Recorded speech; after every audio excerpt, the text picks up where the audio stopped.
We're on the 17th floor. You're almost as tall as the 17th floor. Yeah, not too far off. What's it like to be 6'9" all the time?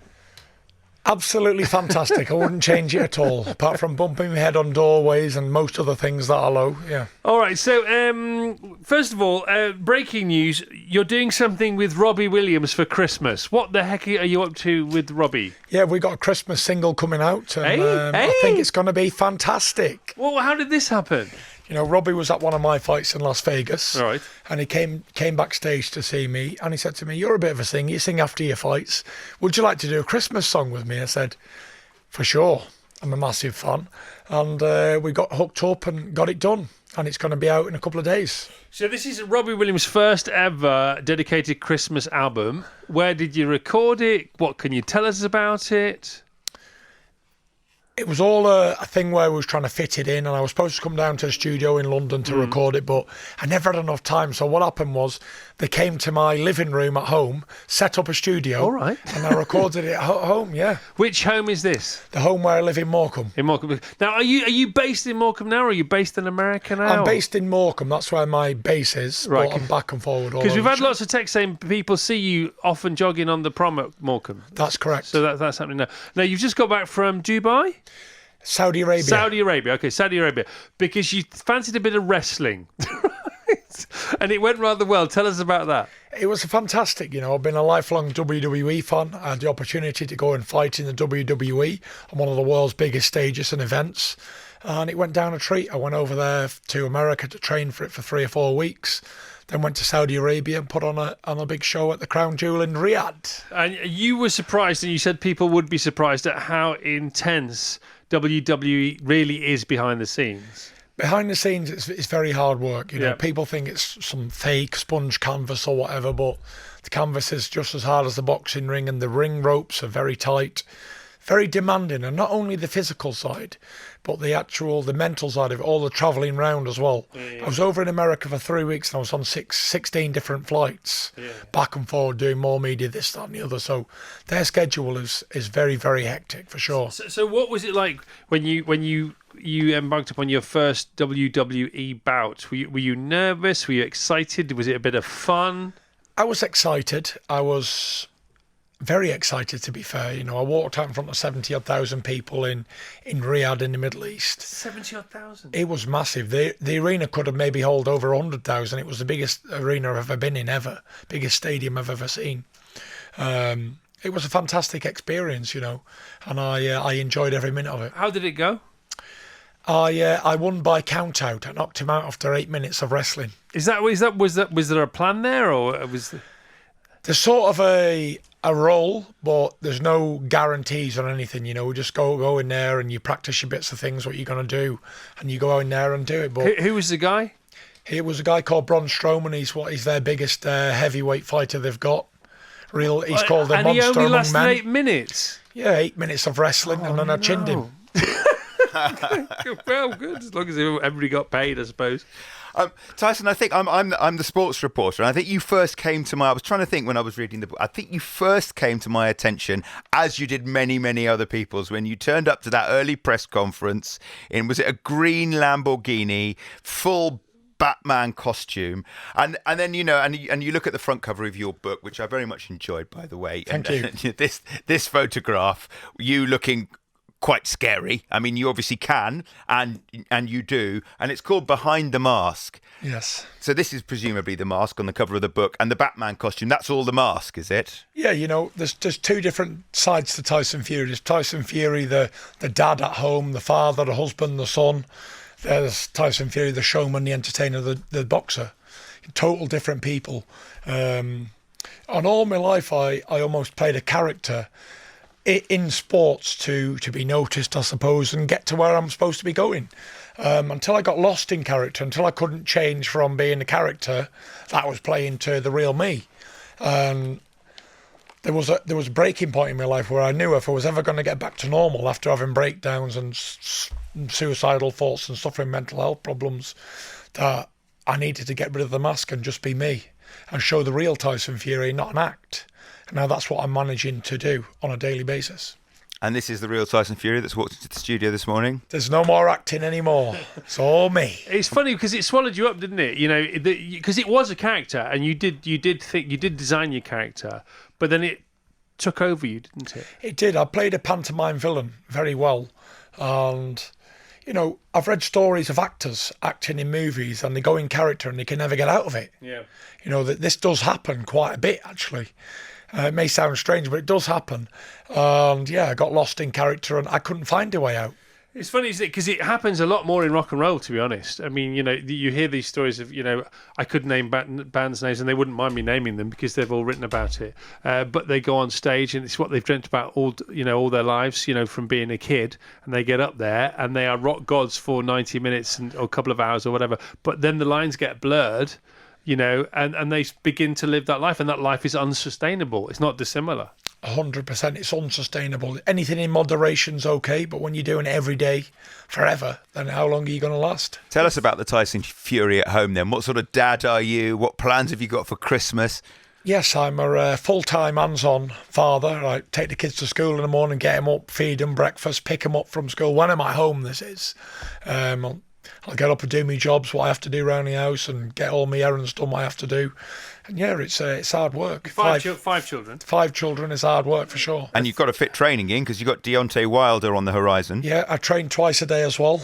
So yeah, it's a pretty hectic schedule. So you're in the middle of a 5-fight deal, aren't you, at the moment? Yeah, I've got 3 more fights left on my contract. Okay, and it's a pretty lucrative contract, isn't it? Pretty lucrative contract, yeah. Okay, and how does it work? You're in the middle of it. It's like a 5-album deal for a band, isn't it? You know, but obviously writing songs isn't going to hurt as much as these fights is concerned. So what happens if you're beaten by Wilder? How does that affect your contract, or is it all set in stone? It's all set in stone, so yeah, it won't affect my contract at all. Right. So whatever happens in these last 3 fights happens. And how are you now mentally? Because you talk about it a lot in your book, and you're very open about it, and more people are talking about it nowadays, and it's obviously been a lot more prevalent than anybody's been comfortable enough to say over the last few decades. You know, lots, millions, tens, hundreds of millions of people. How do you feel now? I feel fantastic, and it's only through education on the matter where I've really learned how to manage and maintain my mental health problems. You know, mental health just doesn't go away. I've not defeated mental health.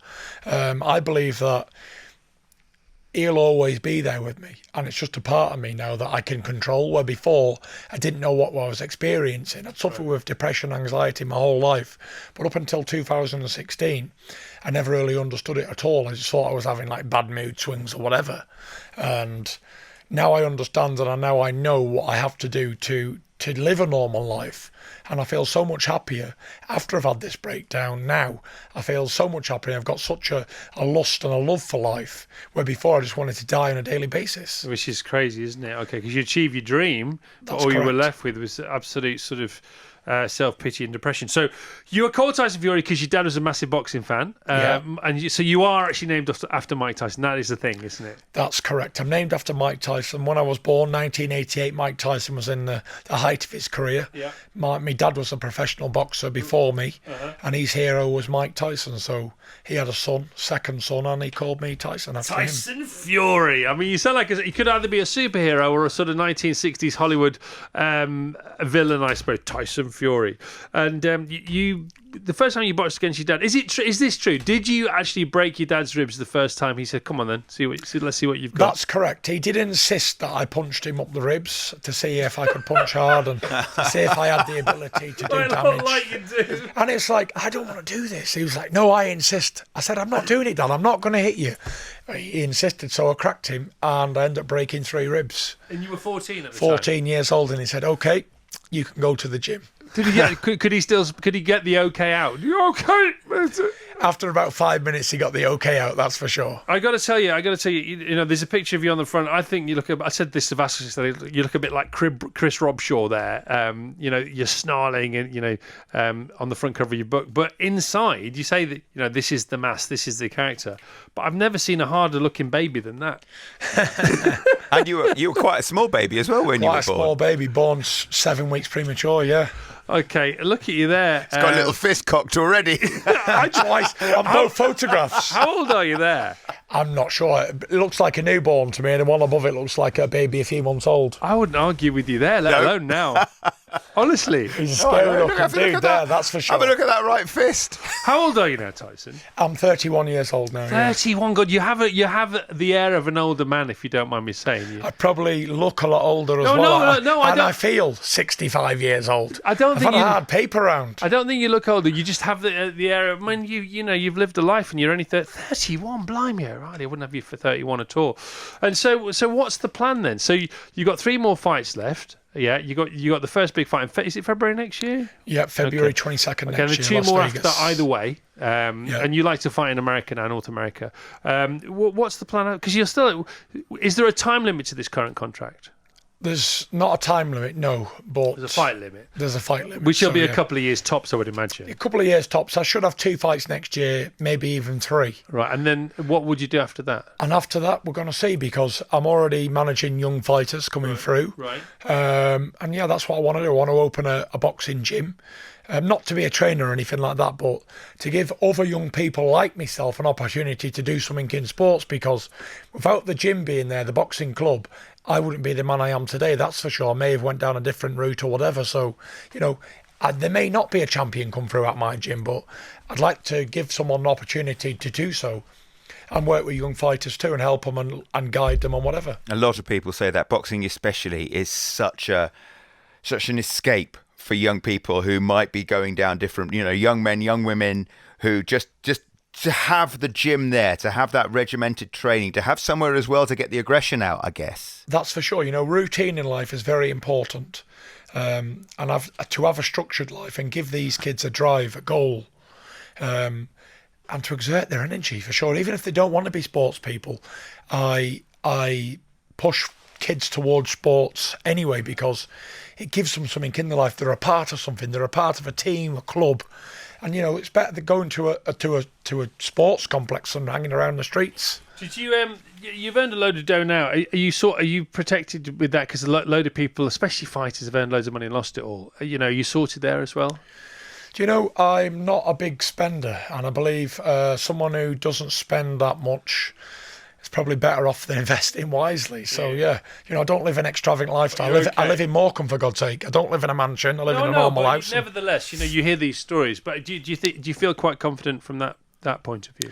Yeah, I don't come from a background where I'm just going to chuck money away and waste it. I come from a working background. Right. I was working before boxing, and I believe whatever I would have wanted to do in life, I could have done well at.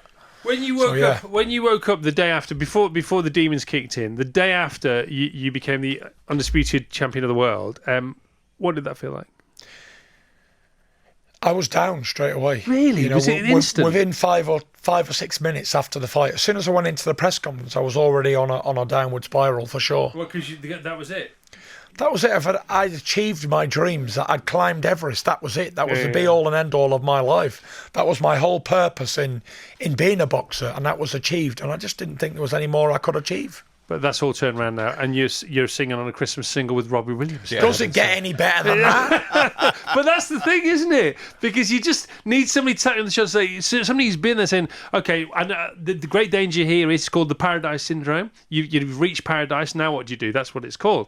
And you say, well, hang on a minute, this gets you into this whole other world, and it's brilliant. And you just needed somebody to tell you that, but now you seem to have discovered that for yourself. I think the most important thing, it's not achievements and fame and glory and money and all that sort of stuff. All material assets don't really mean a lot. The most important thing is to be happy and find happiness. And I was a very wealthy young man when I beat Klitschko. I became the undisputed heavyweight king of the world in boxing. Very lucrative position to be in, but it didn't mean a thing to me. The achievements, the acclaim, the fame, it meant nothing. And I wanted to die on a daily basis. So it's very important to let people know that all this stuff and all the material assets, it does not make anybody happy. Okay, and when you do, I know you fear being fat, don't you? You hate being fat, fat and flabby and wobbly in all the wrong places. Well, I've been that all my life, so yeah, I better get used to it. But when you stop fighting, when you this contract's over, and if you get on, that's fine. But there will come a time when you don't. So how are you going to get your head around that one? I'll always train for the rest of my life. Right, I okay. don't just train for sports, I train for my mental well-being as Right. well. And there's something about going to the gym in the morning, doing an hour, doing however many minutes you can. agree. It sets off an endorphin in the brain. You feel good afterwards and you're ready for the day. And that's what I like to do every morning. Have you been to the gym this morning? I have, 6 o'clock this morning. You look like What did you do? I've done cardio and weights. Okay. I bet you can lift them. I bet you can chest press enough, can't Do you? you know what? I'm not a big weightlifter, that's for sure. 25 kilos and I'm done. Yeah, I'm with you. I couldn't bench press a 2 litre bottle of Coca-Cola. The Chris Evans Breakfast Show with Sky.